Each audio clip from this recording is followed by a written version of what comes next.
Hi, everyone. We are now looking at our second lecture, or really the third lecture if you're counting orientation, for the race and ethnicity class. First, I want to discuss discourse versus fact. Now, discourse refers to how we think and communicate about people, things, organizations, society, and relationships. It designates the forms of representation, codes, conventions, and habits of language that produce culturally and historically located meanings, and it shapes our thoughts, ideas, beliefs, values, identities, and interactions with others in our behavior. So let's break this down.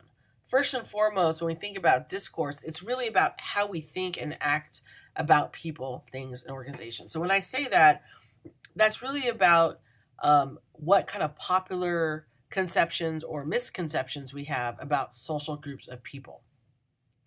So, for example, if we were to just base our opinions on African Americans, for example, solely on what we saw on TV or read in the newspaper, we would come up with a list of stereotypes that African Americans are often either only athletes or that they're thugs and gangsters, that they're people who get into trouble.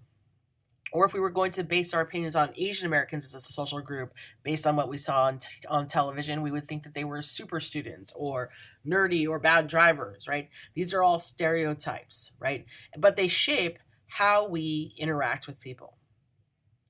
So part of what, when we look at discourse, is it's those stereotypes, but it also looks at the ways in which we talk about groups of people in terms of the language we use, the types of words that we use, the kind of biases that we hold, even in terms of how we interact with people. And it's important to note that this discourse often shapes our thoughts. In other words, how we react, act, and interact and react to people. But what's more important is that just because people say it does not necessarily mean that it's true. It may be quote unquote accepted reality in a person's world, but it may not those perceptions may not be actually based in any sort of fact. And so that's the danger of discourse. Discourse can essentially be a set of lies upon which we build our opinions of other groups of people. And in this class, part of what we try to do is disaggregate this idea of what is discourse from what is fact. Fact, on the other hand, is something that can be checked and backed up with reliable evidence. And in the social sciences, and in particular sociology, we focus on social science methodology to make sure that our information is reliable. We'll use things like quantitative analysis, in which case what we'll do is run statistical analysis using what we consider to be reliable data sets. And so for us, reliable data sets are ones in which we've looked at the questions to make sure that bias is not implicit in the question. We also look at the number of responses that we collect, statistically speaking, wanting them to be in the hundreds or even thousands or tens of thousands if possible. We also look at qualitative research, and these are interviews using social scientific research design. So a lot of times we'll do long form interviews in which we really, again, focus on the construction of the questions we're asked. We make sure that that we don't have cultural bias in them. We make sure we ask follow up questions, and we try to get both depth and breadth of information.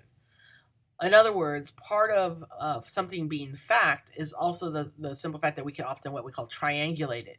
In other words, that we can look at something from three different ways in order to verify that it's a fact. And it is important that we look at fact versus discourse.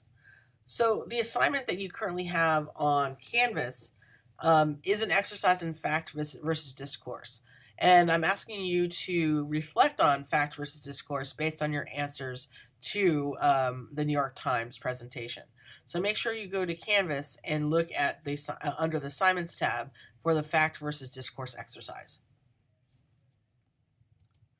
Next, I wanted to give you just a little bit of an overview of the other readings that you have assigned for this week. Namely, James Baldwin is the person that all of you have to read, and then you have a choice of one of three other authors that you can read regarding race. Now, the reason I assign these different authors is that they provide a snapshot of how they look at the world, and how race mattered to them.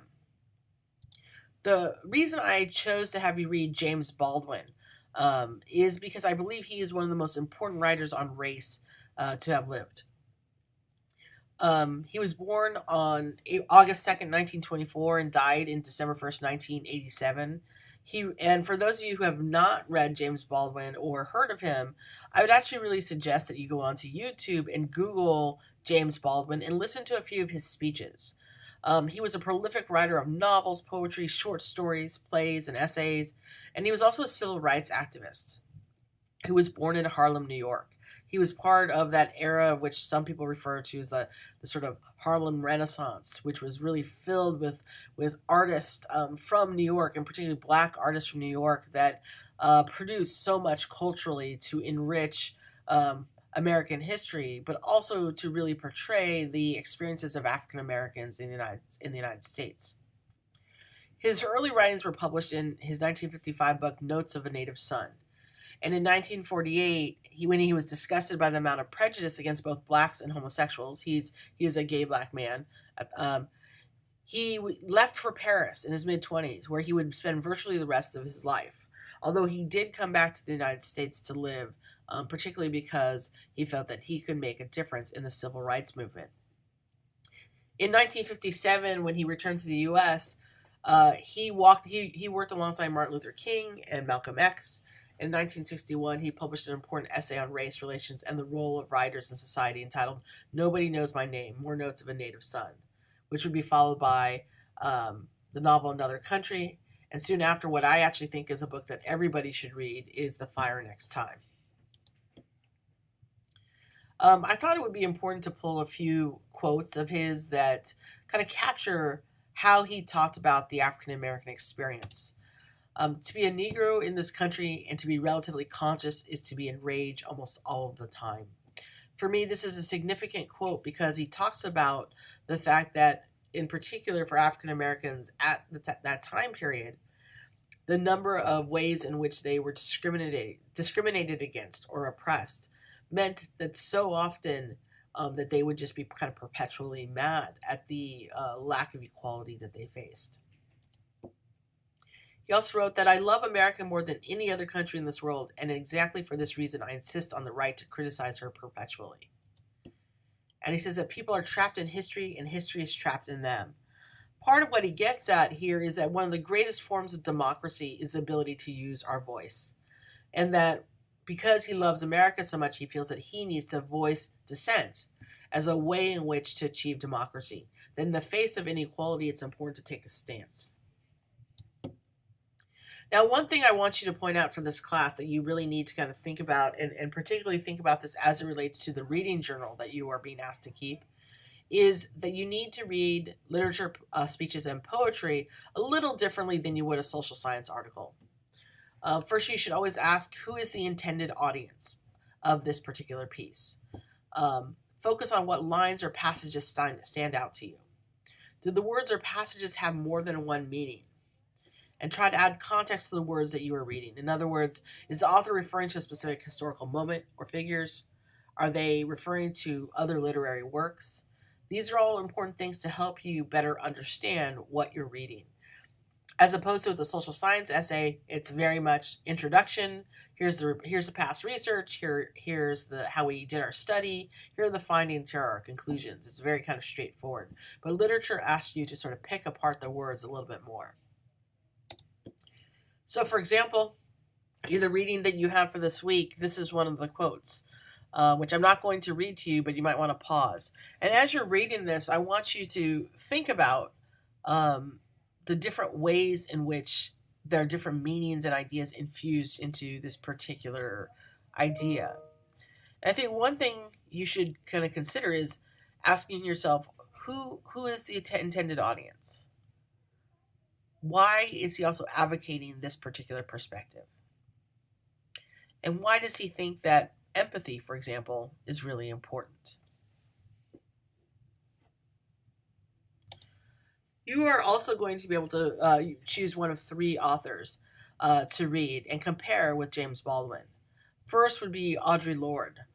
She identifies as a Black lesbian mother, warrior, poet, and this particular identity is central to all of her writings. She dedicated both her life and her creative talent to confronting and addressing the injustices of racism, sexism, and homophobia. She advocates for what we'll later learn about is called intersectionality. In other words, that we can't necessarily break ourselves apart into constitutive pieces where we're our race 1 minute and we're a woman the next and we're a particular class the next. She basically says that these things all work together at the same time. Lord's love poems composed much of her earlier work, and then her experience of civil unrest during the 1960s, along with her sexuality, created a rapid shift to more political statements that she made in her later work. What you're reading is her commencement address, which many ways reflects her later thinking in terms of how she talks about race, class, gender, and sexuality. The next author that you might want to choose is Yuri Kochiyama. She's a Japanese American social activist who was heavily influenced and motivated by the internment of her family during World War II. She advocated for many causes, including black nationalism, anti war movements, and reparations for Japanese Americans because they had been interned.